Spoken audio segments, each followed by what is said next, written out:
Bismillahirrahmanirrahim. Assalamualaikum warahmatullahi wabarakatuh. Alhamdulillah. Wassalatu wassalamu ala rasulillahi wa ala alihi wa ashabihi wa mawala amma ba'd. Anak-anakku yang berbahagia, kita masuk di pembahasan ketiga, yaitu menggambar. Ya.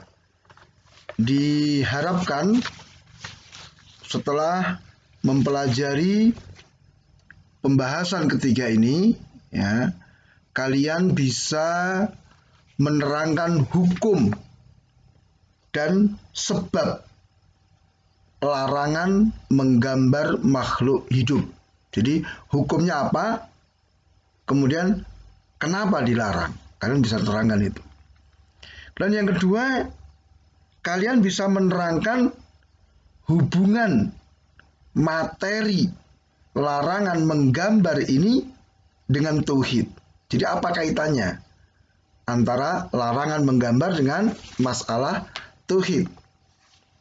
Dan yang berikutnya, kalian bisa mengaitkan antara larangan menggambar dengan bahaya syirik. Ya, juga mengaitkan antara larangan menggambar dengan menutup pintu-pintu kesyirikan. Dan yang berikutnya, kalian diharapkan bisa membedakan antara menggambar yang dibolehkan dan yang dilarang. Selanjutnya, kalian bisa berhati-hati dan memperingatkan dari menggambar yang dilarang. Terakhir, diharapkan kalian juga bisa menjawab syubhat, kerancuan orang yang membolehkan menggambar yang dilarang. Baik, kita masuk di pelajaran ketiga. Ya. Anak-anakku yang berbahagia, jadi menggambar itu ada dua macam. Ada dua jenis menggambar. Yang pertama adalah menggambar sesuatu yang tidak memiliki ruh. Contohnya apa? Pohon, batu, kayu, gunung, ya, matahari, ya. Kemudian yang kedua, menggambar makhluk hidup, ya, seperti manusia ataupun hewan. Nah, menggambar yang tidak memiliki ruh, maka ini dibolehkan, tidak masalah.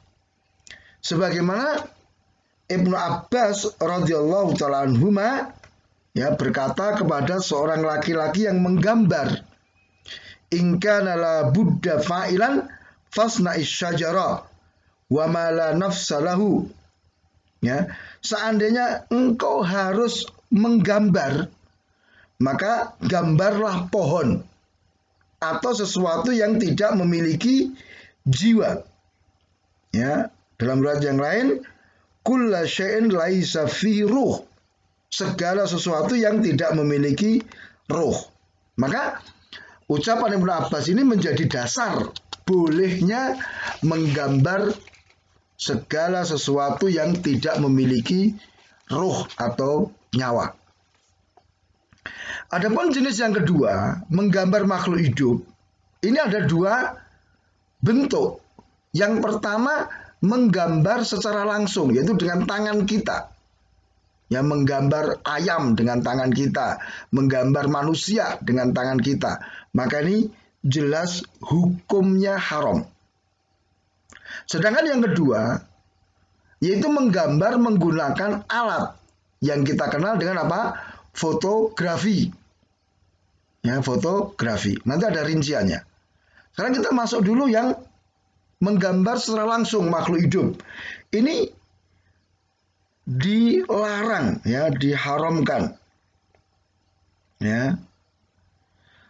Rasulullah mengatakan, ala ab'atsuka ala ma ba'atsani alaihi Rasulullah sallam, ala tada suratan illa tamastaha wala qabran musrifan illa sawaitahu. Ini perintah Rasul kepada Ali bin Abi Thalib, yang kemudian Ali bin Abi Thalib memerintahkan kepada Abul Hayyaj, maukah aku utus kamu dengan apa yang Rasulullah mengutus diriku? Jangan engkau tinggalkan, jangan engkau biarkan ada satu gambar kecuali harus kamu rusak. Jangan engkau biarkan ada satu kuburan yang ditinggikan kecuali harus kamu ratakan. Ya. Kemudian hadis yang lain, asadun nasi adzaban yaumal qiyamati alladzina yudhahiuna bi khalqillah. Manusia yang paling keras azabnya nanti pada hari kiamat yaitu orang-orang yang menandingi ciptaan Allah Ta'ala. Ya, itu tukang-tukang gambar yang menggambar makhluk hidup. Nah, adapun menggambar dengan menggunakan alat ini ada beberapa keadaan. Misalnya kondisi karena ada kebutuhan, dituntut maslahat padanya. Seperti misalnya apa? Gambar pada KTP, gambar pada paspor, SIM, atau misalnya gambar seorang penjahat, buronan.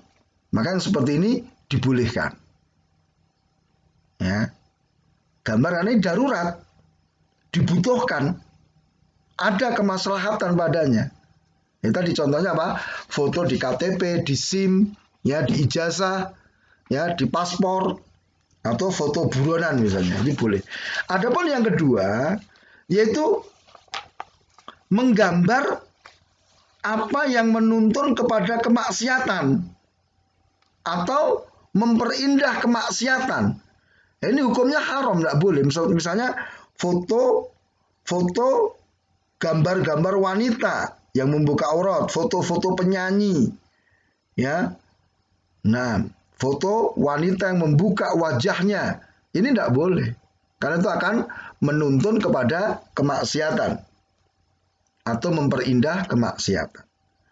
Sedangkan yang ketiga, keadaan ketiga, yaitu menggambar sesuatu yang tidak ada maslahatnya, nggak ada kebaikannya, nggak ada manfaatnya.